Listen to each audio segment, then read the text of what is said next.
আসসালামু আলাইকুম। সবাই কেমন আছো? আমি ফাতেমা চলে আসছি। আজকে তোমাদের দুধ কচুর ডগা রান্না করা শেখাবো, কিভাবে রান্না করতে হয়। প্রথমে ডগাগুলো কেটে ভালো করে সিদ্ধ করে নিব। সিদ্ধ হয়ে গেলে এগুলো থেকে ভালো করে পানি সরিয়ে নিব।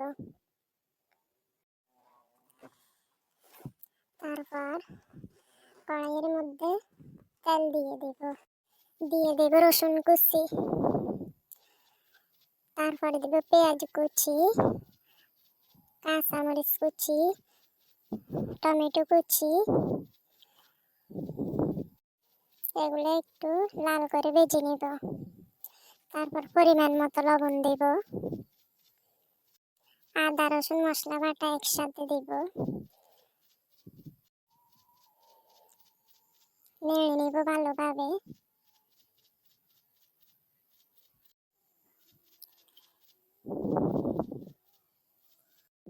কয়েকটা শুটকি আমি ভালোভাবে আটায় থেতলিয়ে নিয়েছি, এখন সেগুলো দিয়ে দিয়েছি।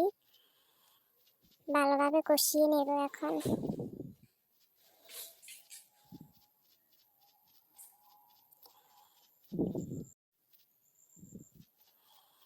পরিমাণ মতো হলুদ গুঁড়া, মরিচ গুঁড়া এগুলো দিয়ে ভালোভাবে আবারও নেড়ে নেব। তারপর পরিমাণ মতো পানি দিয়ে দেব, পানি দিয়ে ভালোভাবে কষিয়ে নেব। একটা মাছের মাথা রেখেছি, ওইটা দিয়ে দেব। ভালোভাবে কষিয়ে নিয়ে মাছটা উঠিয়ে নেব, কাটা জেরে ফেলার জন্য দিয়ে দেব মশারির ডাল। ডাল দেওয়ার পরে ভালোভাবে নেড়ে নেব।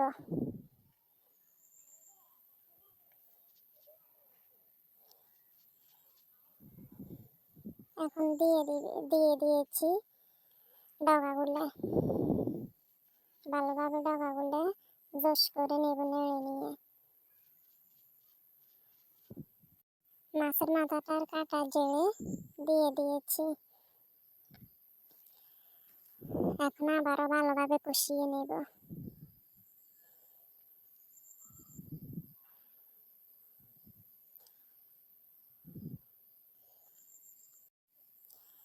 ভালোভাবে নাড়ব যাতে না লেগে যায়।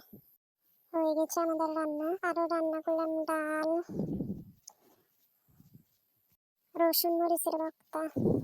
রান্নাটা কিন্তু দারুণ মজা।